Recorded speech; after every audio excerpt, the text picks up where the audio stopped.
Out of the gates and ready to go. Hot Mic with Hutton Withrow here at OutKick.com. Coming up on today's show, high school athlete killed, a track athlete at a track meet. We'll discuss the media controversy there. Plus, surely John Morant has not done this again. The shotgun gesture. Surely not. And should Dak Prescott should he be worried that Joe Milton, Bazooka Joe, is in town in Big D? We'll discuss all that and more. Glad you're here. While you're here, hope you'll like, comment, and subscribe to the OutKick YouTube channel. And Chad, the lead story today for us is the coverage and the fallout from what is a horrible story down in Texas, where a 17-year-old track athlete was stabbed to death by a competitor at a track meet where there was an argument over seating, like a tent where different track teams were seated, and one of the athletes stabbed the other one to death, and Austin Metcalf is his name. He died in his brother's arms. Yeah, there was this kid before I knew his name. Now this kid was sitting under our tent at track. We asked him to move. He started getting aggressive and talking reckless. And my brother stepped in and said, "You need to move." And he's like, "Make me move." Austin grabbed his backpack. The kid, I tried to whip around as fast as I could, but I didn't see the stab. But then I look at my brother, and then I'm not going to talk about the rest. So just that's just what I saw. And I tried to help him, but it was just senseless. It was really senseless. Really, I don't know why a person would do that to someone just over that little argument. It's just crazy in this world nowadays how people just up and do that. Like that man has a family. That man has people that care about them all the time, and he did everything for our family too. He was a strong man. He was a strong kid.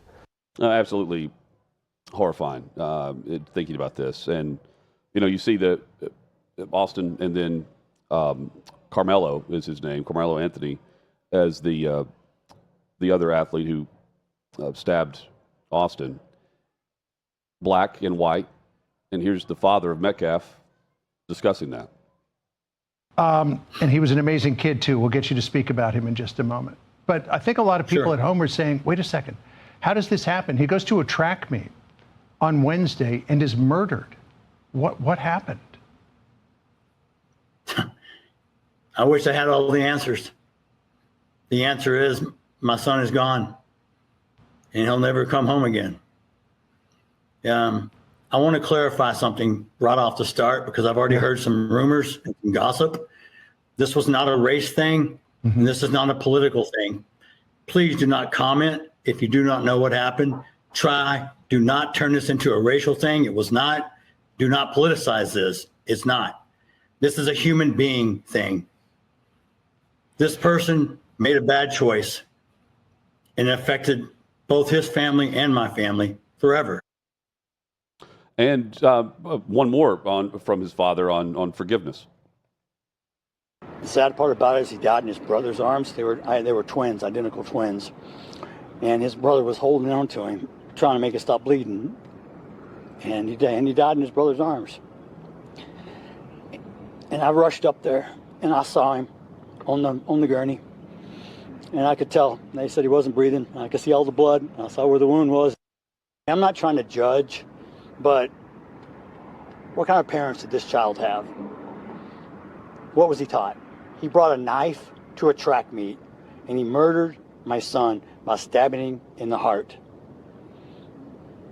The guy was in the wrong place. They asked him to move, and he bowed up. This is murder. I don't know. I know they have someone in custody. Yeah, we do. And you know what? I already forgive this person. Already. God takes care of things. God's going to take care of me. God's going to take care of my family. Chad, you're a father. I don't know if you would be able to do what Jeff. I'm not a father. I wouldn't be able to do that if I were in that circumstance. Yeah, the automatic forgiveness. I don't think I could either.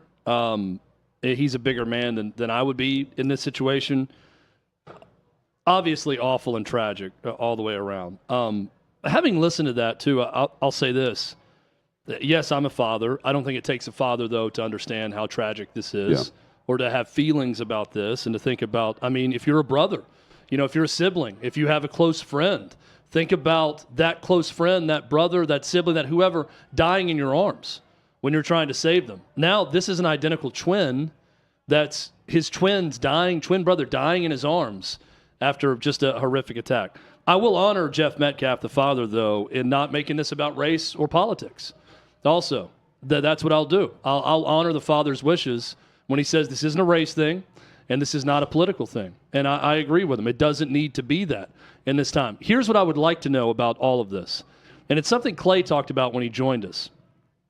We don't know a lot about the presidential attempted assassinations that recently happened. We don't know a lot about the people who did those acts. We need to know a lot about them so we can try to help prevent things like this happening in the future. If we're going to be about mental health and about everything else, Jeff Metcalf, the father, even said, I don't know how this young man was raised. I don't know his parent situation. I don't know what would possess someone to do something like that. I want to know these things. I want to know these things so we can help prevent these things in the future. Clearly, Carmelo with a K, a troubled young guy that's got mental issues or that's got something going on that would possess someone to do something like this because someone told you to move out of their tent during a track meet. Would come to the track meet with a knife. Would have a knife ready to go. Was this some sort of preemptive, I'm going to stab somebody today? I need to know these things. And I'm sure there's a criminologist and there's a psychologist meeting with this person right now. These are the types of things. I understand we don't want to glorify the assailant in these situations. We want to talk about the victims and honor them. And we don't want to give them glory or put their name out there when they want their name out there. I don't think it's a guy who's wanting his name out there. I just need to know more about the circumstances that would lead to a horrific crime like this. I don't think that's too much to ask. But I'm also going to honor Jeff Metcalf's wish he said there on Fox News while saying this isn't a thing about race or politics. Yeah, and I mean, it's about a family losing a loved one. And I don't know much about this story. Maybe you're watching this and you're thinking, I haven't heard much about this. I mean, the fact is, unless it is politicized or if it's made about race, that's whenever you actually hear that's about it. That's how we know about it. Through news media now. It's more about the clicks than it is the coverage, the 24-hour news cycle. And then whatever comes of the story, whatever can be stirred up, that's the coverage now, the reaction to the story. For Jeff Metcalf to say that right off the bat, he's like, this isn't about race, this isn't about politics. I'm glad he said it. But that's also why, that's what it would be turned into. He had to clarify it already with his answer. He's like, let me clarify something. Because it was already beginning to turn into that before there was any reason for it to turn that way. And the lack of coverage that certain media outlets have not even tweeted about it or put it on X, but have covered it. But it hasn't reached the extent of what you may expect through the social media circles. And I'll say, if you're like me and you don't want to make everything about race and politics, then don't expect the media to, when they don't try to make it about race or politics when they don't.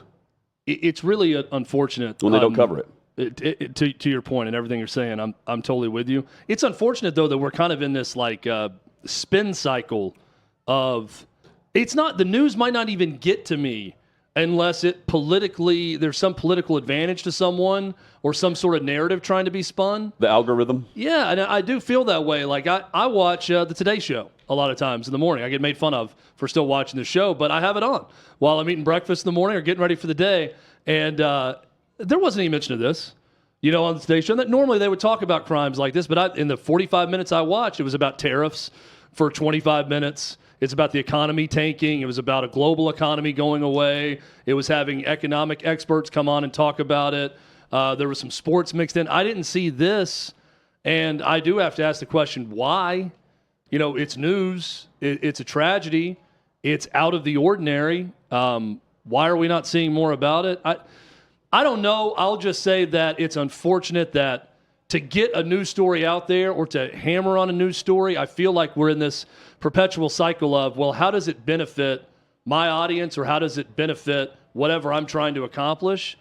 And I just kind of like, especially outlets that claim to be news outlets, to have the narrative of we're going to get newsworthy stories out there to the masses. Or I like how for that does to this, how happen. does this how does this fit the audience? How can we turn this into race or politics? Yeah. Right. That's also part of it. And kudos to Jeff for not making it about that when his son's dead, and murdered. Yeah, just terrible. What do we make of them not posting on X versus covering the story? Did they post it on Blue Sky? I mean, I have no idea. I mean, I don't know. I mean, I don't sit around and monitor these things. I'll be really honest on like the not posting on X thing. I try to live by a standard of I will judge as I want to be judged when it comes to public facing personality type stuff, right? And what I say and do. I would hate to have everybody judge me for not posting about something right away.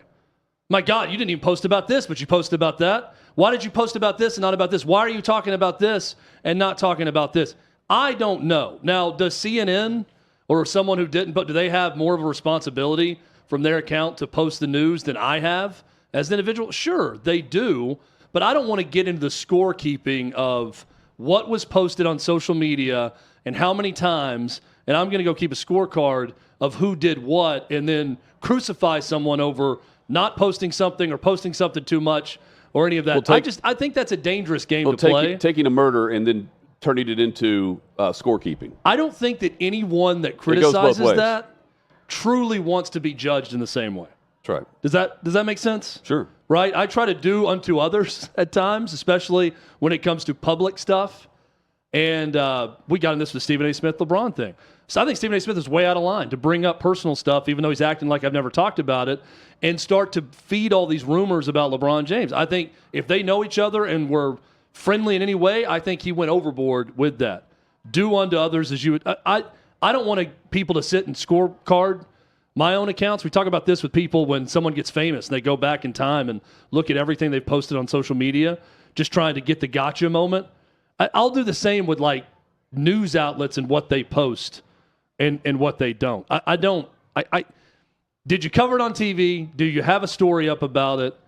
I'm more interested in those types of things than what they do on social media. I'll also say this. I listen to podcasts on TV and movies, and the hosts are extremely liberal and live in L.A., and they hate everything to do with Donald Trump. And they'll tell you about it sometimes on their podcast, even talking about TV. They don't go to Twitter. They don't go to X. I don't know what the audience is now, or they just think it's a cesspool. Basically, everyone's left at X is, all degenerates that voted for Donald Trump. That's what they think. I disagree with them. I'm on X all the time for my news. Yeah, me too. But I can't, it's hard for me to judge exactly what CNN in Atlanta is deciding on what they post and what they don't. They may I wish they would. They may not go to X, but some of their audience may, and you want to reach your audience. It's like us. We should be posted everywhere, anywhere. We should be on Blue Sky. Sure. I'm wherever the people are. If you have an audience somewhere, you should post the story. Rumble, Blue Sky, X, wherever it is. Look, if I was the head of CNN or New York Times or any of these other places that have not posted on X about it, I'd post a story on X, right? Sure. There's always this, if you're going to referee what's posted and what's not, how many times and lack of times you do it, everyone is going to turn themselves into a hypocrite. If you're trying to judge news media on that. I would judge news media just on what narrative they're trying to spin and whether or not they're trying to give it to you straight. All right? Now, when I'm talking about news, all right, I'm not talking about opinion pieces. I'm not talking about analysts that come on to talk about things. I'm talking about hard-level news that's posted from an account or put on a website or whatever it is. Everybody has a brain, and they can judge how they want with that. That's how I judge my news. But I also am not going to get into public scorekeeping. Yeah. Bobby Barack from OutKick joined Tommy Lahren and had this to say. Young males in this country, under 18, they seem lost, depressed, and that is making them act up. And I think it's one of the biggest epidemics we have in Western civilization is these young males who feel lost, and now they're becoming very dangerous. And you look at a case like this, this is an issue that the country should rally behind and try to solve. But it's probably going to be brushed under the rug because it doesn't have a lot of political gain for the media. It doesn't fit the right race characteristics. But I think it's a big deal. I did some research on this topic. I mean, knife crimes involving young men all across the West are up astronomically, and that's a problem. There's something causing that, and we need to look into what caused this 17-year-old allegedly to pull out his knife and repeatedly stab this football star to death. I mean, it's horrific and it's appalling, and something needs to change. Which I think goes back to what you said. Yeah. And, the NBA, when they suspended Ja Morant, they said, we don't want our youth emulating what a star may be doing. If someone's, acting like Ja, but seeing him with a gun out in Denver, on camera, or doing it. We see the timeline with Ja Morant. Most recently, he had the shotgun. I don't know. Can I follow up on what Bobby said? Oh, yeah. Before we this get ties to Ja into Morant. his dad too. Yeah, no, this great segue by you. First off, yeah, hats off, terrific work on that. And I said the same thing Bobby's saying about this. I want more information on what would cause someone to do this and what would do. I think that was very well said by Bobby during that whole piece. I want to get to the bottom of why when I watch the news or read the news, you see so much about teenagers committing horrific acts. And it's almost turned me into this. If I'm walking in a city, I'm way more on guard around kids than adults that are roaming the streets at times because of what I'm seeing in the news. That's not good. And that's really changed in the last 5 to 10 years. So I do think Bobby's onto something with that. There's, I'm sure, a ton of answers to a very complex question when we talk about violence amongst young people. But I'm way more interested in that than playing a political or race game with it. Yeah, or interested in trying to find the full story than, the assumption, which is what, Metcalf's father, Jeff Metcalf, he had to go ahead and clarify something in one of his first interviews about his son dying. Yeah. Now, I'd like to say you can go to any news outlet and probably find the follow-up and more information on this, but odds are you can't. You're going to be able to maybe see it at OutKick. I'm sure you'll see it at Fox News and some other places. CNN posted the original story. I would like to see the follow-up, regardless of what comes out in the follow-up. Regardless of it. I want the info.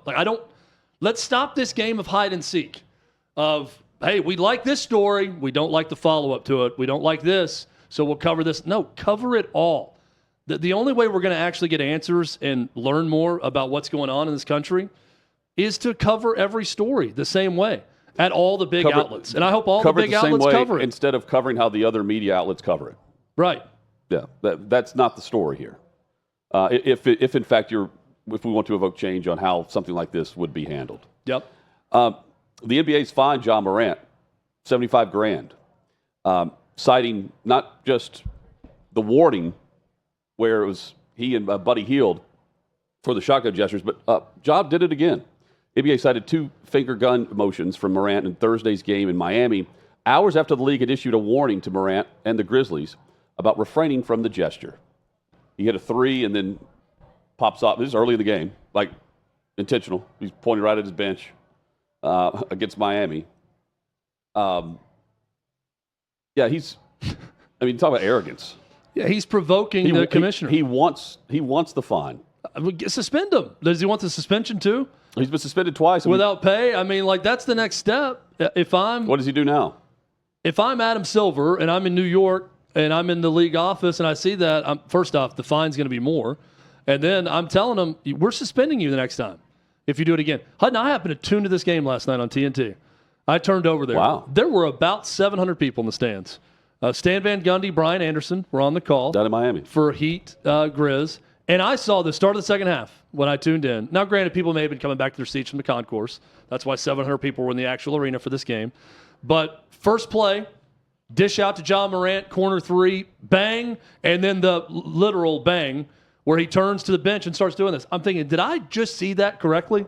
Did I happen to catch live him doing a shotgun celebration. Now, he's doing it to his own bench and not the opposing bench. They're all doing it back to him on the bench. They've made a mockery of it. But the league is saying that this is important to the league.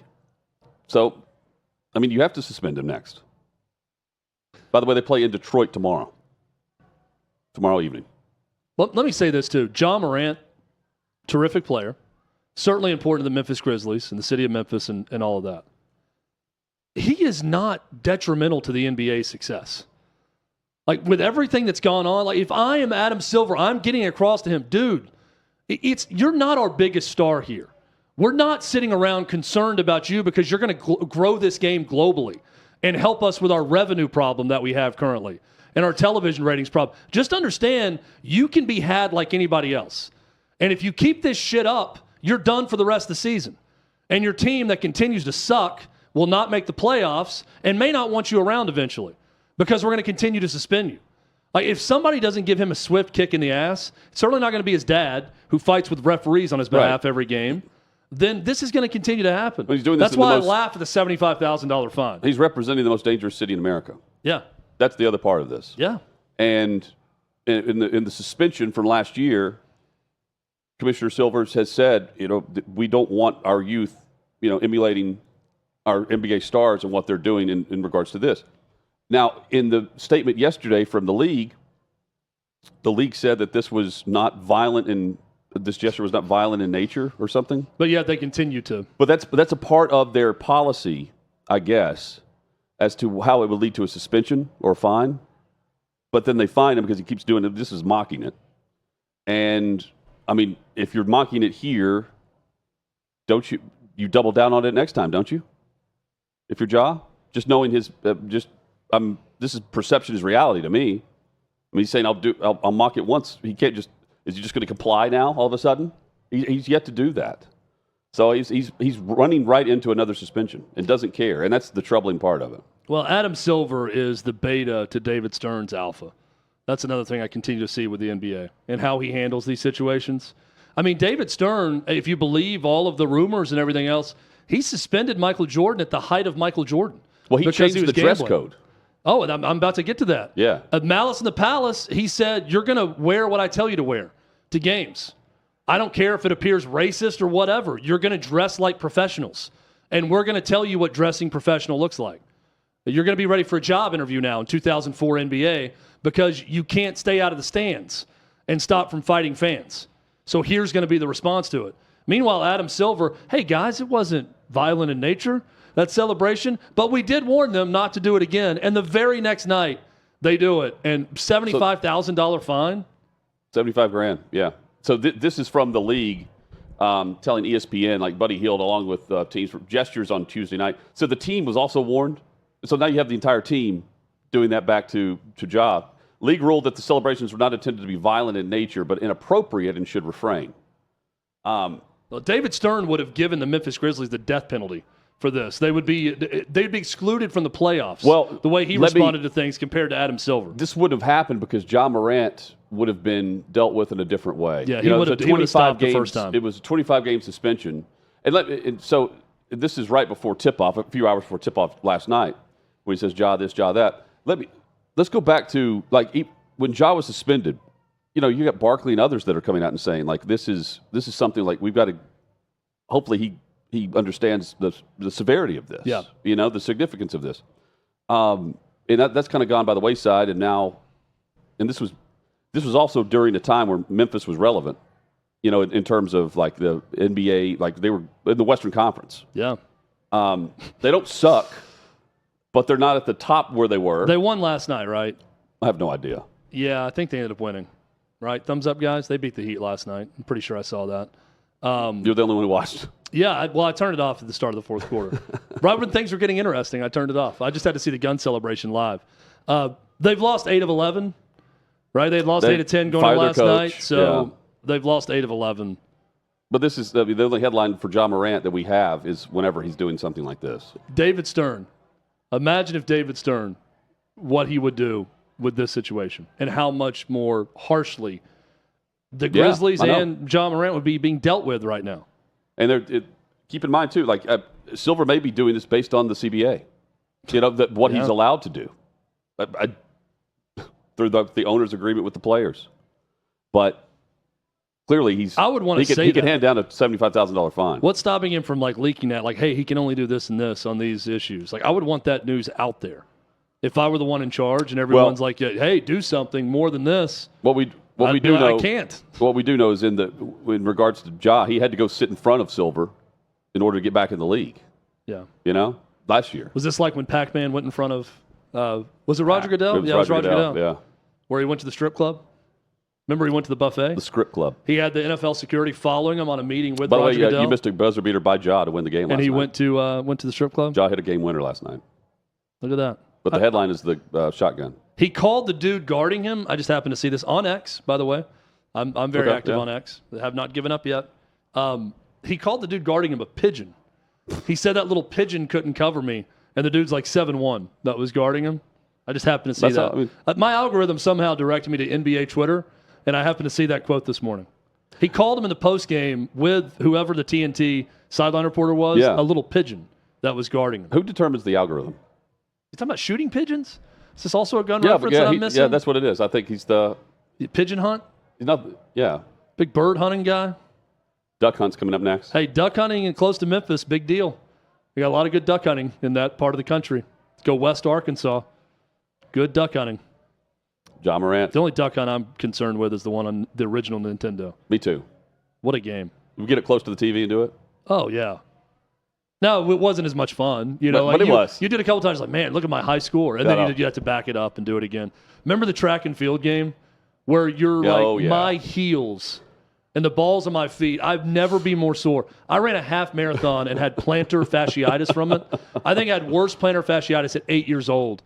Doing that damn track move over and over. You had turf toe. You had worse turf toe than Eddie George. Oh, yeah. I mean, it would have derailed my career. If I had early Nintendo track and field, I would never have been able to play sports if I kept on the way I was. Just pounding that mat. Pounding it. The game, so it was Mario. There was Duck Hunt came with Mario, right? I think that's right. It came with the NES system. Because you got the gun with it. Yeah, John Morant would have loved it. Yeah. What's your favorite game system? Well, that's Ja's next celebration. It's Duck Hunt. He's going to pull out the Nintendo actual plastic gun. Yeah. What else can I do with guns? That's what he's going to go up to a screen and act like he's playing Duck Hunt. Do you think that John Morant walks into some boardroom in downtown Memphis with his marketing team, and they're all just sitting around in Italian suits, and they say, "So what else can we do with guns? We got to get you some sort of sponsorship here." What do you do if you're his marketing team? Is there a marketing team now? It's probably his dad and what do you his think agent. Now? I mean, it's just so it's bad. It's awful. It's sad. It's the whole thing. You're probably thinking, thank God you're in Memphis where we can still market you locally. They have no issue with this in this city. Totally fine with it in Memphis. You're good. Chad, you and I were recently there. Buick. Let's get you a local Buick dealership to sponsor you. No problem here. You and I were recently there. There is this feel. There's a vibe of the violence. Yeah. But I didn't see anything, but there's like a fog over the city. Yeah. I got tripped and ended up on the pavement. Yes.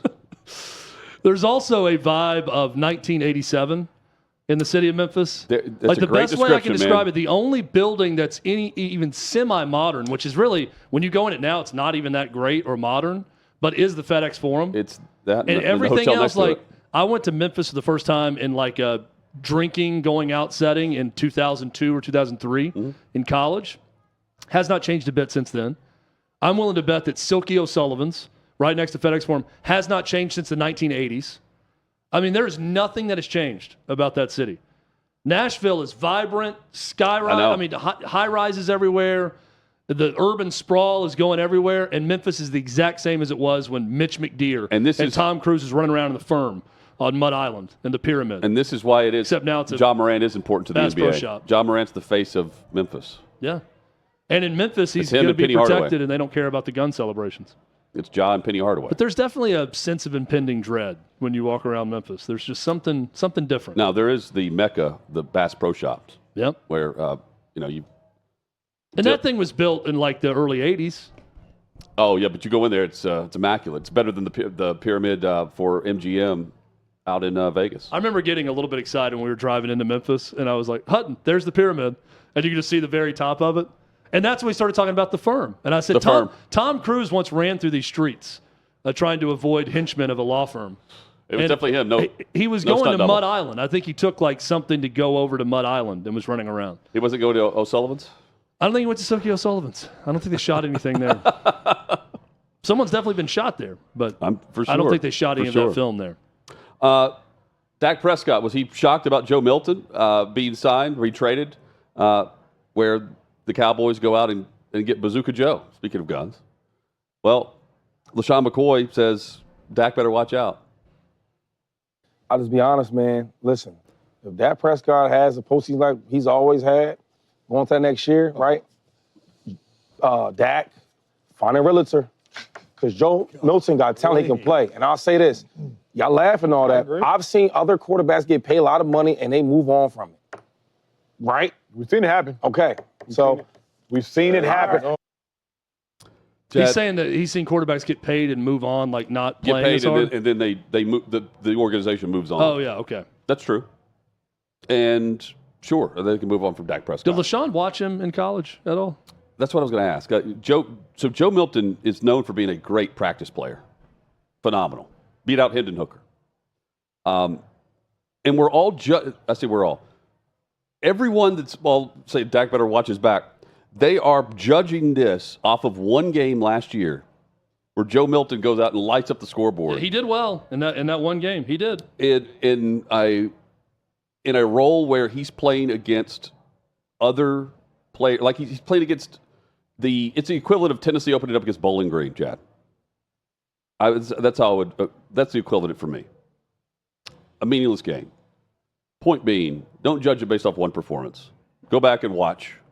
And there's a reason why Hendon Hooker was put in and why he never looked over his shoulder. And did way better than Joe Milton. Way better. While he was at Tennessee. Was a Heisman Trophy, would have been a Heisman Trophy finalist as he didn't tear his ACL. Still should have been, but that's neither here nor there. Look, Joe Milton, in theory, is the best quarterback in the history of football. Best quarterback currently in the NFL. In theory, when you see his size, his strength, his arm strength, all those things, his ability to run, he can run past people, he can run over people. He's the best quarterback in the league. In practice, he's a backup. Like, he's not a starter in the league. He's a good backup, and he could be a good change of pace for the right team that is creative enough with their offense to give him a package where he can do some things. I like Joe Milton. He seems like a good enough guy. No issues with him at all. The problem with Joe Milton is he has complete inability to layer his throws. He has one speed, and it is a Mach 9. It's 105 miles per hour with his throws. There is no touch on the ball. It is all top speed at all times. And last time I checked, Hutton, in the NFL, you need to be able to throw the ball into different spots. You got to have touch and throw it over a linebacker and in front of a safety. You got to have touch throwing the ball out of the backfield at times, and that's where Joe Milton has just struggled. Now, he can do it at times and surprise you, but overall, there's just this big-time level of inconsistency that he's not been able to get past, and I don't see him doing that miraculously now in the NFL. There was also his first start for Tennessee. We were there. It was Bowling Green, I believe. Yeah. He was inconsistent in that game. Well, it's not even when he's throwing the football. His size, he could have barreled through this safety, small linebacker, to get a first down. But he kind of stood up and he took the hit instead of delivering the hit at his size. And I'm thinking, what's going on here? Like, he wasn't the alpha and the aggressor. He's not a physical runner. There's something to that. And I'm not saying that you want your quarterback just barely. Not everybody wants to be. You don't need to be Baker Mayfield in Cleveland, shoulder first in a preseason game. But I mean, when you want to pick up you're about to be in the red zone. It's about getting the first down or settling for a field goal, and you've got someone that's far less the stature you are. Yeah, I think you would pose your will, especially the college game. I didn't see that. Well, and then came the overthrows and everything else. Yeah, well, in the way that I'd want to use it against Pittsburgh, he had 4 or 5 missed touchdowns at home a few years back. The way I'd want to use him, I would want him running over people because I use him as a change of pace and someone that has a package for him in a game. And he could do that if he wanted to, but he's never been that physical of a runner. And I'll also say this. He entered the game after a Hendon Hooker injury in a close game against Ole Miss. And the dude ran out of bounds on the final play of the game instead of throwing into the end zone to give his team a chance. Ran straight out of bounds. No time on the clock. Chance to win the game. And the play before that. But Dak better watch out. This is the beauty and the agony of Joe Milton. The play before that, he threw probably the best pass he's ever thrown under pressure, rolling out just off the fingertips of a Tennessee receiver that would have won the game. And the very next play, the dude runs out of bounds with no time. And the game's over. This is how bad quarterback play is. Two sides of Joe Milton. Jad, this is how bad quarterback play is in the NFL. When I say bad, relative to 32 starters, all right? We have LaShawn McCoy dissecting Dak Prescott, and he's saying that you better watch out. He said something about a realtor. Better pack your bags. Yeah. Except he said realtor. He added an I. Find a realtor. L. Find a realtor. He added an extra syllable. To Chad's description. That description doesn't say find your realtor. No. In fact, New England just told Joe Milton to find a realtor and get to Dallas. Yeah, they got something in return. They took it. And teams with far less talent at quarterback than Dallas didn't trade for him. So I hesitate to say like Dak is in any way, shape, or form like struggling to find some confidence there. Now in practice, he may look worse. But in the game, Joe Milton's not taking you to 3 straight seasons of 12 wins. In theory, best quarterback in the league. In practice, he's a backup. And he's going to be Dak Prescott's backup.